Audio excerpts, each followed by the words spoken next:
తర్వాత మొన్న 2014లో మళ్లీ మన అవిభక్త ఆంధ్ర రాష్ట్రం 2 రాష్ట్రాలుగా మనం ఆంధ్ర రాష్ట్రంగా ఆవిర్భవించినప్పుడు ఆనాడు కూడా మీరు మరి 17,000 లక్షల కోట్ల రూపాయలతో 18,000 కోట్ల రూపాయలతో ఆనాడు లోటు బడ్జెట్ తో మన రాష్ట్రం ఏర్పాటు అవడం జరిగింది.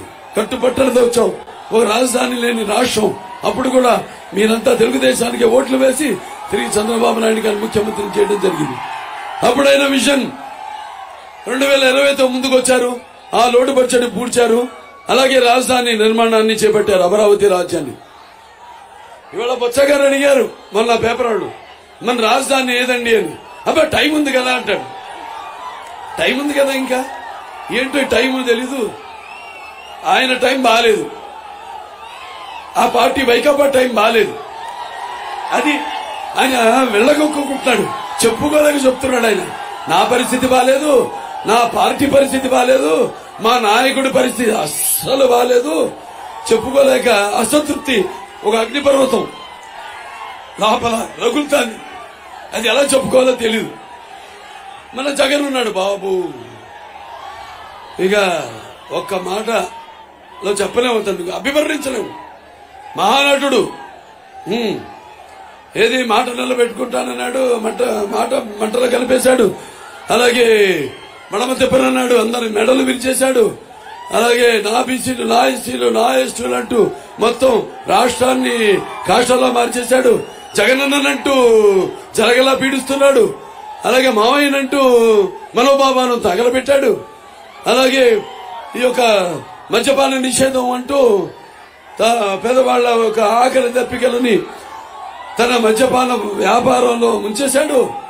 అలాగే ఈ యొక్క అవ్వ తాతల 2 లక్షల మంది పెన్షన్లు రద్దు చేశాడు, వాళ్ళ నోటికాడ బొబ్బ లాగేసుకున్నాడు.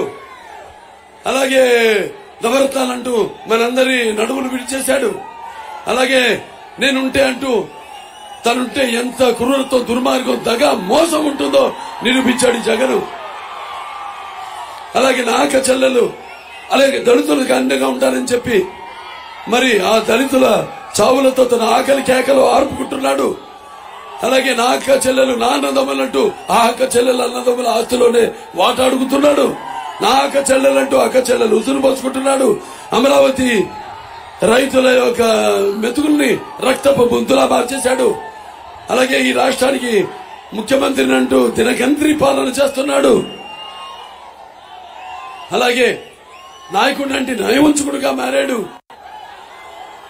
ఇలా మొత్తం రాష్ట్రం అంతా కూడా భ్రష్టు పట్టించేశాడు ఈ జగన్. ఇవాళ అప్పుల్లో ఇవాళ సుమారుగా 12 లక్షల కోట్ల రూపాయలు ఇవాళ అప్పులు చేశాడు. అది ఖర్చు పెట్టేదేమో 2.5 లక్షల కోట్ల రూపాయలు. మన మిగతా 10 లక్షల కోట్ల రూపాయలు ఏమైందో మరి ఒక్కొక్కళ్ళ మీద మన మీద ఒకటి మీరు గుర్తుపెట్టుకోవాలి. మనకి ముందు ఎంతో ఓపెన్ చేసి ఎంతో భారం ఉంది మన మీద, అప్పు భారం ఒక్కొక్కళ్ళ మీద సుమారుగా 10 లక్షల భారం ఒక్కొక్కళ్ళ మీద ఉందని ఈ సభాముఖంగా మీ అందరూ తెలియజేసుకుంటున్నాను. ఇకపోతే ఇక్కడ విద్యాశాఖ మంత్రి మన బొత్స గారు, ఈ జగన్ ఏమో మన విద్యని అంతర్జాతీయ వాళ్ళ ప్రణాళికలకి ధీటుగా అందిస్తానంటాడు. ఇవాళ చూస్తే మన రాష్ట్రం మొత్తం సుమారుగా 67,984 స్కూళ్లుంటే మరి అందులో మనకి ఇవాళ ఒక్క టీచరే ఉన్న స్కూళ్లు సుమారుగా 12,383 స్కూళ్లు ఉన్నాయి మనకి. ఒకే టీచర్ ఉన్న స్కూళ్లు. మరి ఒక్క టీచరు మన పిల్లలకి అన్ని సబ్జెక్ట్స్ చెప్పగలుగుతారు. మరి ఒక టీచరు మరి ఇన్ని మొత్తం క్లాసులకి పాఠాలు చెప్పగలుగుతాడా? ఇన్ని క్లాసులకి మరి టీచర్లు లేని స్కూళ్ళన్నిటికేమో రంగులేస్తాడు. రంగులేసి ఏదో పెద్ద ఆర్భాటం చేస్తాడు, అంతర్జాతీయ విద్యను మీకు అందిస్తానంటూ. మరి వాళ్ళ మనం చూస్తే సుమారుగా మన రాష్ట్రంలో అటు ప్రైవేట్ స్కూల్ కానివ్వండి లేకపోతే గవర్నమెంట్ స్కూల్ కానివ్వండి 20,000 మంది టీచర్లు తక్కువయ్యారు. మరి అలాగే 5 ఏళ్లలో ఈ ప్రభుత్వం ఇది తెలిసిన ప్రభుత్వం కూడా దాన్ని పట్టించుకోకుండా నిర్లక్ష్యం చేసి ఒక్క డిఎస్సి కూడా వాళ్ళు చేసింది లేదు. అలాగే ఒక్క టీచర్ని కూడా పోస్టును కూడా వాళ్ళు భర్తీ చేసిన పాపానికి పోలేదు. మనమేమో ఏదో బయట రంగులు చూసి అదే మేడిపండు ఎలా ఉంటుంది, బయట చూడడానికి చాలా బాగుంటుంది అందంగా, లోపలంతా పురుగులు. మనమేమో ఏదో మన పిల్లల్ని మంచి స్కూల్కి పంపిస్తున్నాము అని బయట పై రంగులు చూసి ఎంతో మురిసిపోతున్నాం మనం. అలాగే ఏదైతే ఈ యొక్క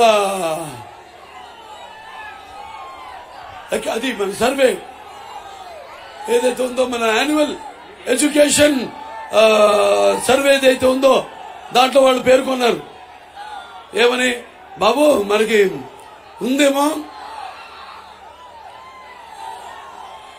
5వ తరగతి విద్యార్థి 3వ తరగతి పుస్తకం కూడా చదవలేకపోతున్నాడని. అలాగే మన దగ్గర సుమారుగా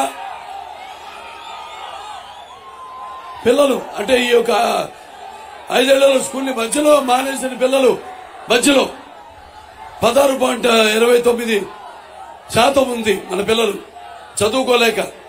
ఎందుకంటే అర్థం కాక. తర్వాత మన 2018లో సుమారుగా 39% విద్యార్థులు ఈ యొక్క ఏదైతే భాగాహారం చేయగలిగారో ఇప్పుడు వాళ్ళు చూస్తే సుమారుగా అది 29% పడిపోయింది ఈ భాగాహారం చేయని విద్యార్థులు. అలాగే 3వ తరగతి పిల్లలు వాళ్ళేమో 2వ తరగతి పుస్తకాలు చదవలేకపోతున్నారు.